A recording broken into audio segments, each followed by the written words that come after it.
Então vamos falar da negação, né. O que que é a negação da realidade?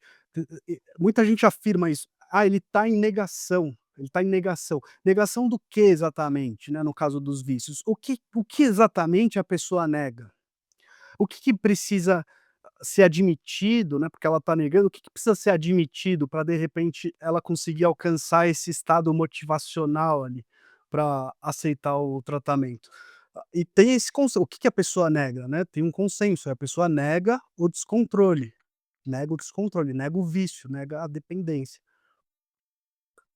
Então ela nega todas as evidências de tudo que aponta para isso, para o descontrole, todos os acontecimentos, todas as ações, hã isso é negado, e negado não é aquela negação do: "Ah, não aconteceu".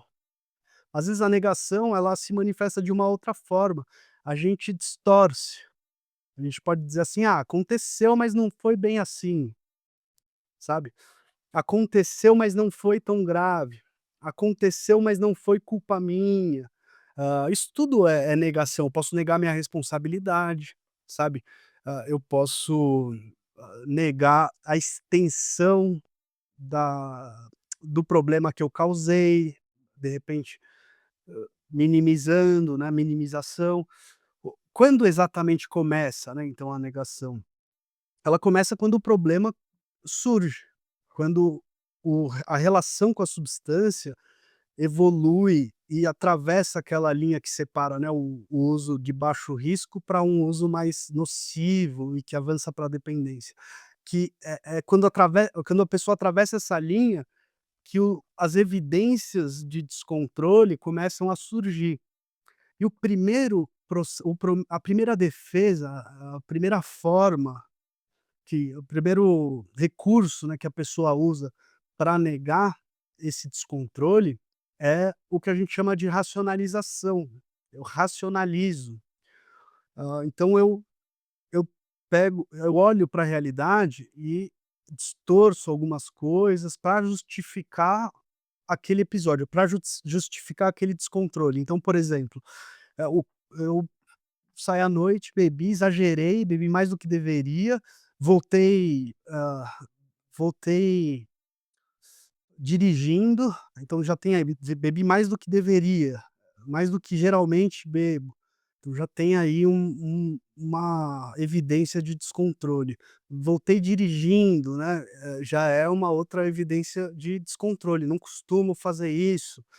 Aí eu acordei tarde, perdi a hora para um compromisso importante, que eu não costumo também fazer, eu sou responsável, um compromisso de trabalho.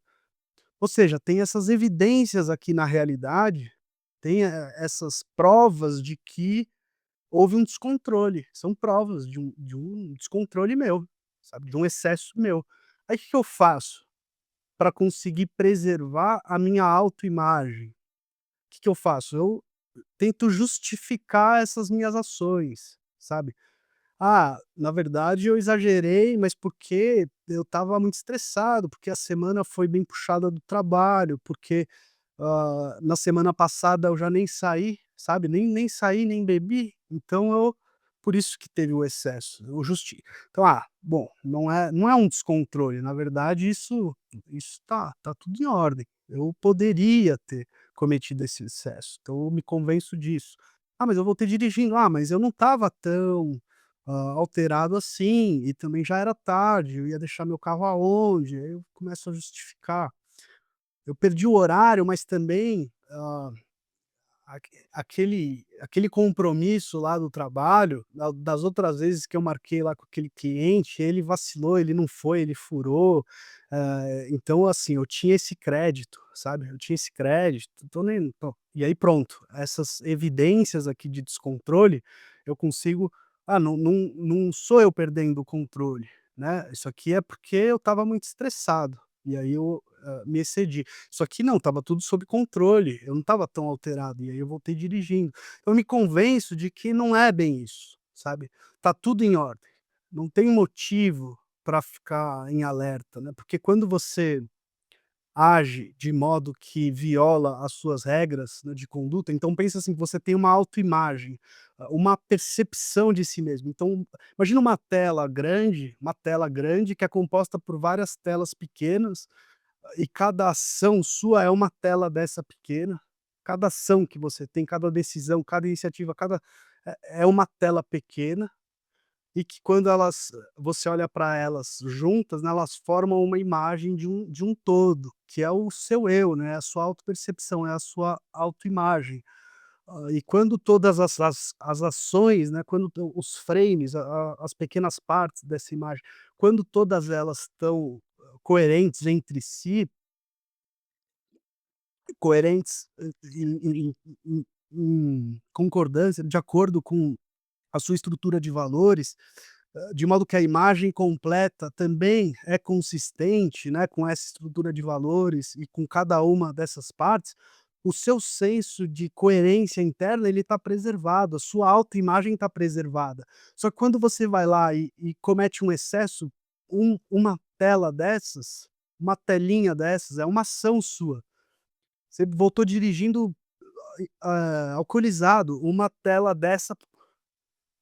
a imagem de uma dessas telas, ela perde essa harmonia. Uma tela lá apresentou, sabe, uma alteração, tem uma irregularidade. Então a sua consciência, ela te pede uma prestação de contas. Você reage a isso. Você agiu de um jeito que é incoerente com o seu eu, com o que você pensa de você, com a sua estrutura de valores, com quem você acha que você é. Então o que que você faz? Você vai lá e tenta justificar aquela ação, aquela pequena tela, sabe. Você justifica aquela sua ação, se convence de que não tem nada muito errado com a sua ação, e aí pronto, ela volta, né, pra uma imagem que tá coerente lá com o todo. A negação, ela serve a esse propósito, preservar essa autoimagem. Por isso que a racionalização, ela não é uma mentira consciente, ela é diferente de uma mentira consciente. Hã, porque a mentira consciente é mais para o outro. A mentira consciente, eu preservo essa imagem que o outro tem de mim, com a mentira, mas eu sei que é mentira. A mentira consciente, ela surge quando a racionalização não funciona, porque a justificativa que você dá para a sua consciência precisa ser aceitável, minimamente aceitável. Tem coisa que é inaceitável. Tem ação, quando a dependência evolui e avança, tem algumas ações, né, essas telas começam a apresentar essas irregularidades e tem algumas atitudes que violam tanto as regras morais, o código de conduta, que não tem como prestar uma justificativa para a própria consciência, não tem nada que seja aceitável para a própria consciência. Então você já sabe, já tem assim, essa autoimagem já está rachada, sabe. Agora o que você tenta preservar é a imagem que o outro tem de você, aí vem a mentira consciente, a racionalização, além de ser para o outro, é para preservar essa integridade, essa coerência interna. Quando começa a falhar, quando não há mais justificativas aceitáveis, então vamos pensar assim, aliás eu acho que eu vou dar um exemplo, pensar num exemplo, pra tentar mostrar todos esses mecanismos de defesa, porque não é que passa a fase da racionalização, vem para mentira consciente, que depois vem para supressão, evitamento atencional, não é não é isso. Essas defesas elas vão se sobrepondo, é uma coisa meio que elas coexistem, sabe. Então, existe aqui uma racionalização, aí ao mesmo tempo surge aqui uma irregularidade que é injustificável, e aí você acrescenta uma mentira, sabe, uma mentira consciente, e aí então esses mecanismos de defesa, eles estão atuando lá o tempo todo. Inicialmente a racionalização é mais frequente, mas depois, vamos pensar num exemplo assim então, um cara que ele tá lá no meio no meio do expediente do trabalho, tá, ele tá no meio do expediente do trabalho, e ele aconteceu lá alguma coisa,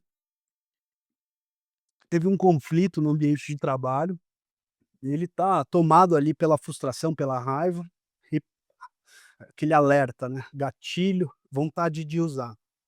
Beleza, veio a sugestão, né, aí esse cara, primeiro assim, pô, dia útil, meio do expediente, como é que eu vou fazer, sabe?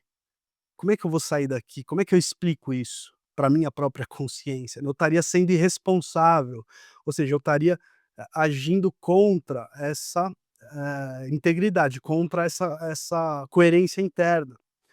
Então não vai ser tão fácil. O que que esse cara faz, né, para tentar conseguir, né, se convencer de que ele, de repente, mas o meu chefe veio, teve esse conflito aqui, as pessoas estão sendo injustas comigo, sabe. Pessoas estão sendo injustas comigo, as pessoas não estão levando em consideração isso, isso e isso. E aí ele lembra da outra vez que aconteceu a mesma coisa e, tá todo mundo aqui, né, injusto, todo mundo aqui, então eu quero que se dane todo mundo aqui.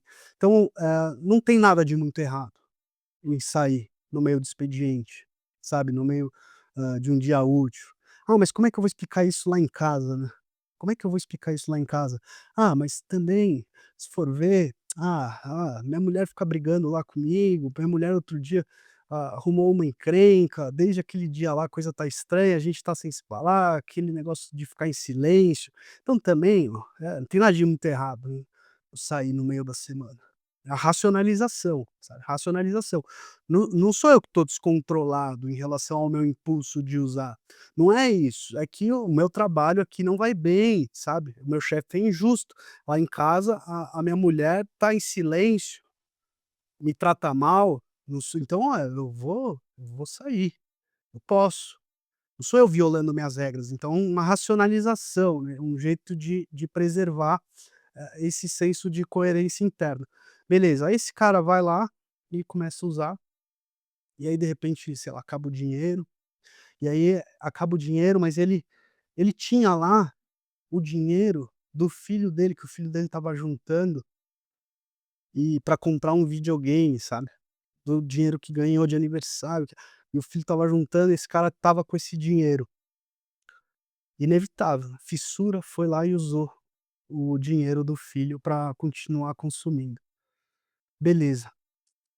Agora essa ação, até ali a racionalização estava funcionando, agora, essa decisão, cara, não tem como você explicar isso para sua consciência, não tem nada que seja aceitável, não tem. Então esse cara, a hora que acaba o episódio de uso, de repente lembrar dessa cena, lembrar dessa decisão, lembrar do que ele fez, a lembrança disso, do que ele fez, causa dor, causa culpa.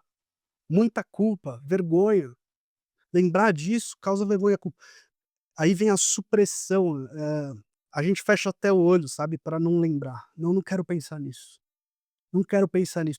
E você conhece, não é uma defesa, assim, exclusiva, né, nenhuma é, na verdade, né, do dependente. Então, imagina o dia que você chegou lá e fez uma piada, sabe, uma piada inadequada, num ambiente inadequado, com pessoas que de repente você não tinha tanta intimidade, você fez uma piada de um jeito meio impulsivo, e isso foi ofensivo, você ofendeu alguém, você nem viu e ofendeu, e de repente, pum, ficou aquele climão, as pessoas olharam, a pessoa se sentiu ofendida, você se sentiu exposto, você ficou com vergonha, não tem muito como justificar isso, nossa, como que você justifica isso para sua consciência? Então o que que você faz geralmente? Você sai dessa cena e você não quer lembrar dessa cena. E não é uma repressão, não é um mecanismo que joga isso para o seu inconsciente, é supressão mesmo. Você sabe que isso está lá, mas você afasta isso da sua memória. Você não quer pensar nisso, porque pensar nisso, ah, provoca a reação emocional retroativa, você sente de novo aquela culpa, aquela vergonha, aquele constrangimento. Então, às vezes você tá lá e de repente vem a lembrança, nossa, aquela piada, e você fecha o olho, você vira para o lado, assim, como quem não quer lembrar. E aí esse cara que estava lá usando e que pegou o dinheiro do filho do que estava juntando para o videogame, quando acaba o episódio de uso e lembra disso, esse é um outro mecanismo, é a supressão, né, eu não quero pensar nisso, não quero pensar, só que agora ele precisa voltar. ele precisa voltar. E de repente prestar conta disso para os outros. Aí vem a mentira consciente, sabe. De repente ele chega em casa, ele fala: "Meu, não, na verdade eu estava com dinheiro, porque eu tinha visto lá um anúncio, eu já ia comprar um videogame que ele queria, já ia comprar, só que aí, você acredita que comprei lá, quando eu vi era um golpe, quando eu vi era um golpe", sabe. E coitado de mim, né, inclusive, porque olha minha boa intenção, fui, vi e ainda olha que coisa chata, caí num golpe. Então, uma mentira, ele coloca aí uma mentira. Ah, beleza, internamente ele sabe, né, esse registro fica lá, ele fica o tempo todo evitando a lembrança dessa cena, a lembrança dessa ação, porque a lembrança dessa ação provoca dor, provoca o sofrimento. E ele conta uma mentira, e se essa mentira é aceita, sabe, se ele se safa, é mais fácil até fazer a supressão, né, evitar esse registro, evitar a lembrança desse episódio. É mais fácil, se essa mentira é aceita, daqui a pouco esse cara tá vivendo como se ele tivesse caído num golpe mesmo. Daqui a pouco ele assume que é isso mesmo, é isso que aconteceu. É, e pode ser que você que tá aí do outro lado, né, você que escuta essa história e aceita essa história, pode ser que aí dentro, em algum lugar, você não acredite tanto na história. Não acredita tanto, você: tá estranha essa história tá muito estranha". Só que se você aceita essa história, você tá, de certa forma, fazendo essa aliança ali, a aliança com a defesa, a aliança com a negação.